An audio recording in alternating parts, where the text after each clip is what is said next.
You wrote a piece that was published in the Huffington Post that referred to Palestinian piranha nationalism. Would you elaborate on that in the context in which you wrote it, please? Let me start by saying I love nationalism. Despite being an academic and despite being in an academic world where nationalism is often seen as xenophobic and provincial, I think that nationalism, especially liberal nationalism, has been one of the greatest forces for good in the last centuries. Moreover, and I know this is complicated and controversial sometimes in the Jewish world, as a Zionist, as someone who feels very proud of my Jewish nationalism, I understand that Palestinians have a national identity. I can judge it, I cannot judge it, but it's not really for me to do it. It's for them to do it. In the same way that I resent when someone from the outside, when a Palestinian says, you don't have a valid Jewish identity, a valid Jewish national identity, I'll never say, you don't have a valid Palestinian national identity. Nevertheless, the column that I wrote, calling Palestinian nationalism piranha nationalism, was saying the expression of Palestinian nationalism by too many Palestinian nationalists, by too many Palestinian leaders, is not liberal nationalism, is not about stretching us and making us the best we can be. It's not about perpetuating liberal ideas and democratic ideas. It's instead negating somebody else. It's a Golda Meir's old cliche. When the Palestinian national movement loves their nationalism and their national ideals and their children more than they hate Jewish nationalism and Jewish ideals and Israeli children, then we'll have a chance to have progress. But until that happens, it's a piranha form of nationalism. It actually gives nationalism a truly bad name because it's about negating Israel. It's about building days on college campuses, not to celebrate Palestinian nationalism, but to knock down Jewish nationalism. Right. That's not constructive. And isn't the concept of Palestinian nationalism, as they portray it, all of Israel, not just something on the West Bank and Gaza? Unfortunately, we saw during what's called the Second Intifada, but I don't like to use that word because Intifada is a Palestinian term talking about the noble uprising, the shaking off. And so when we use their language, we give them a propaganda victory they don't deserve. But what we saw during those awful days after Oslo, the destruction of Oslo by the Palestinians, was they didn't just bomb in the West Bank, in Gaza. They bombed in Jerusalem, in Haifa, in Hadera, in Tel Aviv. What was the message? Everywhere is a settlement. And if you look at their propaganda, they would say, we killed X number of settlers today. If we're all settlers, what they're saying is they're not fighting the 67 file. They're not fighting the question of what boundaries there should be between a healthy, constructive Palestinian state and a healthy, constructive Jewish state. Right. They're talking about the 48 file. They're still fighting the 48 war. When they stop fighting that war, when they start talking about boundaries, then you can compromise. If it's an existential fight and it's an attempt to destroy the state of Israel and lead to our destruction, we can't progress. So the Iranians refer to, and much of the Muslim world refers to the state of Israel as the Zionist entity. They won't even call it a state of Israel. They won't use the name Israel.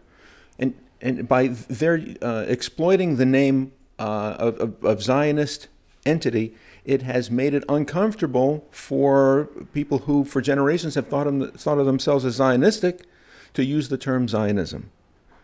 How do you feel about the idea of what is a Zionist, and can Israel's supporters and people who support the idea of a Zionistic Israel, can we use the term now, or how can we reclaim it? We must use the term. We must reclaim it. We must learn from our feminist friends and our gay liberation friends and our African-American friends to take back the night, to not let the enemy define us. We make such a mistake. We look like cowards to ourselves and to our children when we run away from words like Zionism because they've been delegitimized, because they've been targeted. Let's go back to basics. What does Zionism mean? Zionism starts as the essential idea, A, that we're a people, and that as a people, we have a homeland. That homeland happens to be Eretz Israel, the land of Israel. And in the modern world, we, like so many other peoples, want to express our nationalism through a nation state. And so the essential notion of Zionism is people, homeland, state. Since 1948, there's a second dimension, which is now that we have a state in our homeland as a people, the challenge is to perfect it. So if you want to disagree with Israel, you want to dislike Israel, I understand that because it's a country. Countries are imperfect. Countries have strengths. Countries have weaknesses. You can dislike America. You can dislike Canada. You can dislike the UK. You can dislike Sudan. Zionism is the movement to perfect the state of Israel. So why would you go after that? Then we realize we're actually not in the realm of logic. We're in the realm of pathology and psychopathology, and I'm sorry to say anti-Semitism. And Zionism has been demonized as a kind of easier target. And it goes back to the 1975 Zionism as Racism Resolution, where in the form of nationalisms, one form of nationalism, Jewish nationalism, was singled out. And for the last 4 decades, Zionism, the Zionist entity, have been beaten up so much that what happens? We run away from the term. Makes us look bad and makes them look bad. We've got to take it back. I'm very proud to be a Zionist, and I want people to stand up and say, I am a Zionist. Even if I'm from the left, even if I'm from the right, we work together to build a Jewish state and perfect it. Do you see this coming through the synagogues and Hebrew schools? I wish I could say yes. I'm sorry to say no. I see it that all too often people run away from the term Zionism. They see it as a controversial term. They tell me it doesn't poll well. They tell me that it's divisive. And I say, no, we've got to take it back. And I'm distressed all too often when I see one of two things going on in synagogues and Hebrew schools. In synagogues, we're starting to see people say, the rabbi is not allowed to talk about Israel. What does that mean? What kind of cowardice is going on here? We've got to have leadership. And if it's a divisive issue, figure out how to not make it a divisive issue. We have to change. The reason why it's a divisive issue is because the Palestinians and the anti-Zionists have made Israel toxic, have made Zionism toxic. But if you start with a conversation, not with where we disagree, not with what do we think of Bibi Netanyahu, not with what border should we draw, but start with what does it mean to have a Jewish state? What does it mean for me? How lucky we are to live in an era of a Jewish state. And how do we, in Los Angeles or New York or Midwest or wherever we are, how do we gain some meaning, gain some inspiration, learn something about having a Jewish state? How would you bring some substance to that? I think there are 2 dimensions here. One is you really start with a conversation that doesn't occur often enough in the modern world of what am I looking for? Who am I? And I think that if we saw our Zionist spaces, our Jewish spaces, as places where we start that conversation of what do I need? What am I missing in life? Questions of meaning. Then you can start getting eventually to how Israel can fill that. So we start with questions of what is all the pressure we constantly feel to succeed, to get good grades? Is that enough? What is the nature of friendships that we have in Facebook when it's just virtual friends, it's not real friends? What are the nature of the interactions we have when they're virtual on the internet and not real? What are we looking for? And then we ask the question, and we don't presume the answer, but we ask the question, does a Zionist approach, does having this exciting Jewish project called Israel help us? And I believe that it does. And the essence of it to me comes down to this. Yes, I'm making the sign of the cross. What am I saying? How do you mean? What am I doing? I'm saying that human beings want connection. They want to be connected to something in the past. They want roots. They want to know who they were. They want to know who their people were. They want to be a part of something. They don't just want to be dots floating in the universe. And this is community. What we want to do is we want to be a part of a community. Human beings don't want to live in the world of the I, the me, the my, the more, the now. They want to be integrated. They want to be located somewhere. And Zionism helps locate us. Zionism tells me that I'm not just a random person, but I'm part of this extraordinary story called the Jewish people. I'm writing the next chapter with everybody else who's involved in the next chapter in Jewish history. I am swimming with David Ben-Gurion and with Golda Meir. I'm swimming with Devorah the prophetess and Judah Maccabee. And I'm able to tell my kids that they're also part of this meaningful chain, this meaningful story. And that's the vertical. And the horizontal is, I'm not alone. Ani v'ata neshaneh et ha'olam. You and I will change the world. We're going to do something together. And we want to be a part of a community. And so that's why I go like this, as complicated and controversial as it is. Where are you living? Living in Jerusalem. My wife, 4 children, and I went on sabbatical 9 years ago from McGill University, and the sabbatical continues. It's the world's longest sabbatical, most successful sabbatical. And subsequently, we've formally made Aliyah. One of our daughters has served in the army. And we're living the life and finding meaning. And is it perfect? Of course not. But where is perfect? I'm not looking for perfect. I'm looking for excitement. I'm looking for intensity. I'm looking for commitment. I'm looking for community. I'm looking for meaning. And on most days, I find it right there in Jerusalem. Do you find it from most Israeli Jews? We have a stereotype that the Olim, the American Olim, come with all their idealism, and the Israelis are full of their cynicism. And I think it's much more complicated than that. I was once talking to a classic stereotypical Israeli scientist. He was, he'd been involved in the Weizmann Institute. He was hyper intellectual. He was very critical.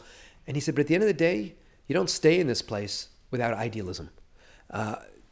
Ruth Weiss from Harvard University likes to say that, Ruth Weiss, I'm sorry, likes to say that most Israelis are reverse hypocrites. Usually you talk a good game and you don't live it. Israelis like to knock things down, but when it comes to a war, when it comes to taking care of one another, when it comes to showing their ideals, they do it all the time. And I have to say that I feel we have, Anglo friends. We also have, Israeli friends. And I feel a sense of community. I feel a sense of idealism. I feel like we're on a path together. And I don't see this huge debate, this huge divide between idealistic Israelis and, between cynical Israelis and idealistic Americans. Mm-hmm. How do you feel about the abandonment of the American Zionist movement in letting the Russians outdo Americans or North Americans in terms of Aliyah? The French are making more Aliyah than the Americans, and this is part of the reason I believe that that Ariel Sharon felt, well, we don't have a million Olim coming, neither to Gush or to Yesha. And so, do you feel abandoned in some way?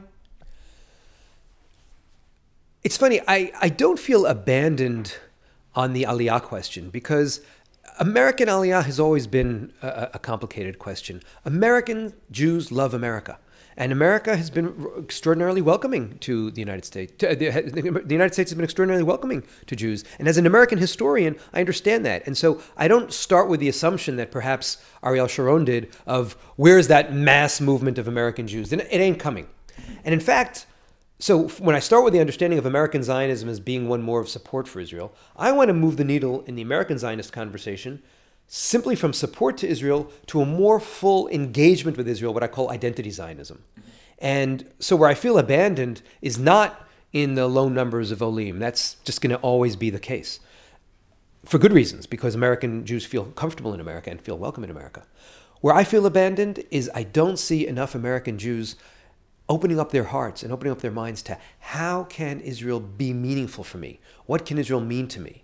And I see too many American Jews, especially from the left, I'm sorry to say, and especially from the conservative movement that I grew up in and the reform movement today, looking at Israel simply as a problem, looking at Israel simply through the headlines, looking at Israel simply through the perspective of the New York Times, looking at Israel simply through the perspective of do I like Bibi Netanyahu, do I not like Bibi Netanyahu? And that's not the way we relate to America. That's not the way we relate to things that are precious to us. We relate to things that are precious to us as, what do I get? What's my relationship? What's my three-dimensional relationship? And if we do that, then we can get to arguing about politics. Then we can get to fixing or not fixing this problem or that problem. So the abandonment I feel sometimes is people look at me as part of this country that's just in the headlines and just a headache. And I say, no. The reason why I'm living in Israel and the reason why I want to share the excitement with Israel with people is because to be part of this young, dynamic, old new land, this Alt Neuland, this place which is rooted in thousands of years of history, but is inventing the 21st century and the 22nd century with all that startup high-tech stuff, is an amazing story. Let's tell that story. Let's sing that new song. At McGill, they've had, not only on this campus, on Concordia, there's through Ontario, there's a lot of a campus anti-Semitism, both started from the Muslim students, but many of whom who live there, not just as in the U.S., who were visiting students, but also from the left. How are you experiencing that as an Israeli American or American-Israeli professor in North America? Having spent 20 years teaching at McGill University and loving McGill University and being very supportive of McGill University, I'm dismayed to say that in the last couple of years, we've seen this very manipulative movement on the part of Palestinian anti-Zionists, recruiting Canadian anti-Zionists, to push the BDS agenda. And we've seen almost like a laboratory experiment. When you push the boycott, lo and behold, out comes not just anti-Zionism, but anti-Semitism. Last spring, we saw a classic example of this, whereby when they came, having failed 2 times before, they pushed the BDS agenda a 3rd time. And I don't think that student organizations should have foreign policies. I think they should focus on student issues. But they pushed it the 3rd time, and lo and behold, one of my students gets a tweet saying, "Jew boy." That's not just being against Israel. That's good old-fashioned anti-Semitism. And, you know, it's funny, you could almost say Canadians are very nice except when it comes to Israel. And that's obviously an exaggeration because the Canadian government has been very supportive of Israel. Many Canadians are supportive of Israel. But in the Canadian campus, in a certain corner, a certain elite corner, a certain far left-wing corner, Israel is seen as this evil force. And people don't get upset about what China does to Tibetans, let alone what China does to dissidents. People don't get upset about the way Saudi Arabians mistreat women. They don't get upset about how Iranians execute gays. But somehow or other, the Israel agenda is front and center. And when you see a disproportion, when you see an obsession with one people, we call it bigotry. And when that one people is Jews, we call that anti-Semitism. And it's very painful. But when people are referring to the BDS movement, is it exclusive to the campus? Very often people think, well, it's only on the campus, or it's a purely political issue. But do you see it manifested as a real sentiment beyond the campus environment? It's an important question. I'd say 2 things. On one hand, we have a tendency to focus on the campus because the campus is the front line. And that's where the war is being fought. And that's also because the campuses tend to be these little bubbles that tend to indoctrinate politically to the left. It feels most intense. Okay. And so it's almost like a good example of what's going on and a good place to start fighting it and to start responding to it. But 2 other subtleties. One is that you're right. We're actually seeing the effects of BDS, certainly in Europe, but even in the United States and in Canada, on the street. We're seeing the attempt to spoil Israel, to poison Israel, to toxify Israel, spreading beyond the campuses. Having said that, the second subtlety is, I always say, God bless Canada and God bless America. Well, if you look at the public opinion polls, you look at public sentiment, you look at most political leaders in the United States and Canada, they're not just ambivalent. They are pro-Israel. They understand that Israel is a democratic ally, a stable ally, the one ally you can rely on in the Middle East.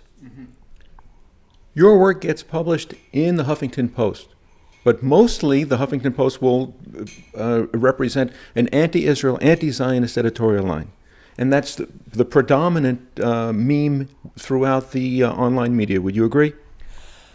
It's unfortunate that all too often too many voices in the internet and too many voices in the mainstream media prefer to bash Israel rather than to appreciate Israel, prefer to problematize Israel rather than to see Israel in all its complexity. And so those of us who stand up for Israel, and I also, I write once a week in the Jerusalem Post. I have no choice but to occasionally criticize. And I want to criticize because we learn, we grow by criticizing. I don't want Israel to be in a criticism-free zone. That's deadly for democracy. That's deadly for a complicated country that faces complicated issues. Nevertheless, given the insanity out there, given the toxicity out there, given how extreme so many of the attacks are on Israel, I do end up coming out on the pro-Israel spectrum and defending Israel. And the fact that we who do that feel so lonely and feel so embattled is an unfortunate reality. But again, I'll emphasize, we learn, and we learn this also through the Trump election and all kinds of other things. The media thinks that it reflects what Americans or Canadians think. But there's actually a whole other world outside there. There's a conversation, there are memes that go on within the media, and there's a conversation that goes on outside, and that conversation is often healthier and more balanced.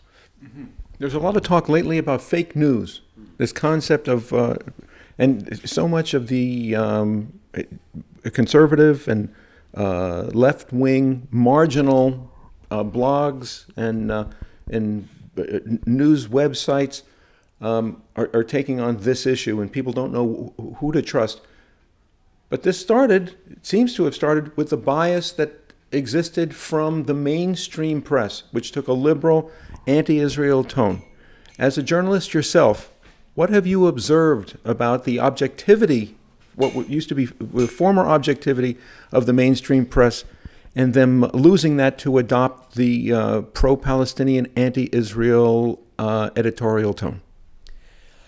You know, it's unfortunate. It's funny, as an American historian, I can tell you the story that the origins of objectivity in the American press come from the invention of the Associated Press and the telegraph. And it was so expensive to add those words that are editorial words, that are modifiers, that are adjectives. You just went to just the facts: who, what, where, when. And then once you spread them on telegraph, because you paid per word, you could then embellish within your newspaper. But that objectivity became a value and became an ideal.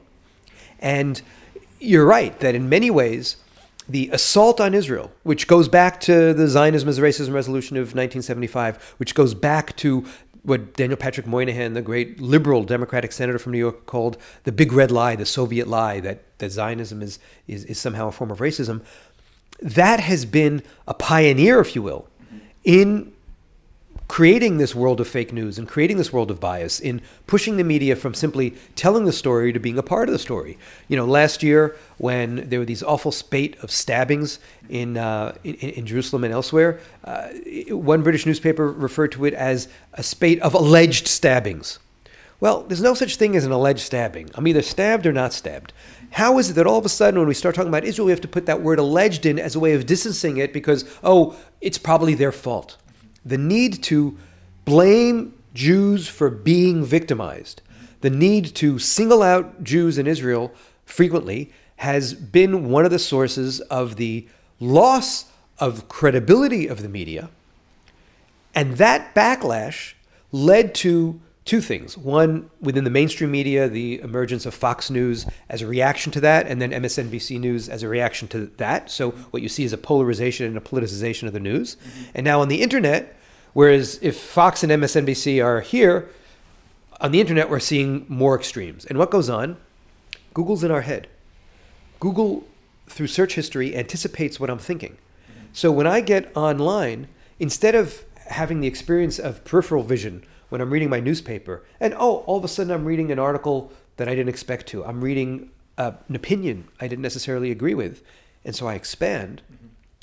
With Google search, I contract and I go deeper and deeper, deeper into my left-wing tunnel. I go deeper and deeper, deeper into my right-wing tunnel because I'm getting links, all of which are feeding off of my supposed interests and my supposed bias. Right. And that's dangerous to a democracy. We forget what we agree on, and we only see where we disagree. Facebook does that as well. Yes. Right. Yeah, I'm using Google as my my all-purpose thing. That we see it in Facebook right now. Now that especially my students, they don't read newspapers. They get their news on their Facebook feed. They get their news from Twitter. So what are they getting? They're getting the news from the agenda set by the people they've liked, by the opinions they've liked, and by the people who are in their echo chamber. And that's very dangerous for a democracy. One of the great gifts that I've always emphasized that Israel gives to the United States, we always talk about what the United States gives to Israel. One of the gifts that Israel gives to the United States is the gift of bipartisanship. A healthy democracy needs certain issues on which we can agree. And back in the day when you knew that Republicans and Democrats would build a big, broad, pro-Israel tent, we could say, okay, I'll fight you on the budget. I'll fight you on abortion, but I agree on Israel. And I yell at both my Republican friends and my Democratic friends, don't let Israel become a wedge issue. Keep it a bipartisan issue, not just for the sake of Israel, but for the sake of American democracy. And we see it right now. We need things that bind us as Americans. We need things that remind us that we agree on many issues, we agree on many values, not just yet another fight about Trump versus Clinton.